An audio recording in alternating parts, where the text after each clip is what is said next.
கடவுள் எப்படியெல்லாம் இருக்க வேண்டும் என்று விரும்புகிறாயோ அப்படியாகவே நமது கடவுள் இருக்கிறார். நான் தனிமையாக இருக்கிறேன், அவர் தேற்றரவாளராக இருக்கிறார். நான் கடலிலே இருக்கிறேன், என் தேவைகளை சந்திக்கிற தெய்வமாக இருக்கிறார்.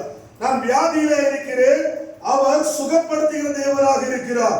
நான் பலகீனத்திலே இருக்கிறேன், என்னை பலப்படுத்துகிற தேவனாக இருக்கிறார்.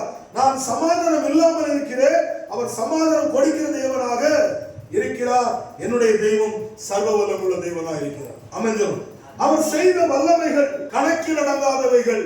நாம் இன்று நம்முடைய சர்வ வல்லமுள்ள தேவனை புதிய கண்ணோட்டத்தில் பார்க்க போகிறோம். 2 ராஜாக்கள் 6ஆம் அதிகாரம் 1-7 வசனம் வரை நாம் படிக்கும் பொழுது, ஒரு மனுஷன் கோடாலி எடுத்து மரத்தை வெட்டிட்டு இருக்கும் போது அந்த கோடாலி தவறி கையிலிருந்து கீழே விழுந்துச்சு. அவன் சொல்றான், ஐயோ, நான் கடனுக்கு வாங்கிட்டு வந்த கோடாலி தவறி தண்ணீர் விழுந்து விட்டது, என்ன செய்வே என்று அவன் கதறுகிறான். அப்பொழுது எலியா சொல்லுகிறான், ஒரு மரக்கிளையை வெட்டி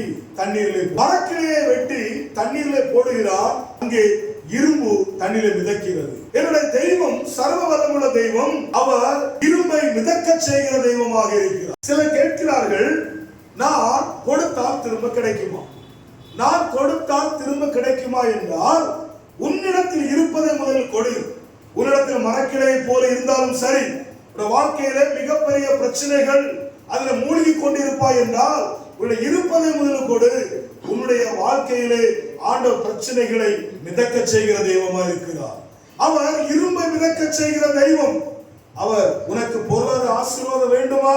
உன்னிடத்தில் இருக்கிற கிளையை போட்டால் இரும்பை மிதக்க செய்கிற தெய்வமாய் அவர் காணப்படுகிறார்.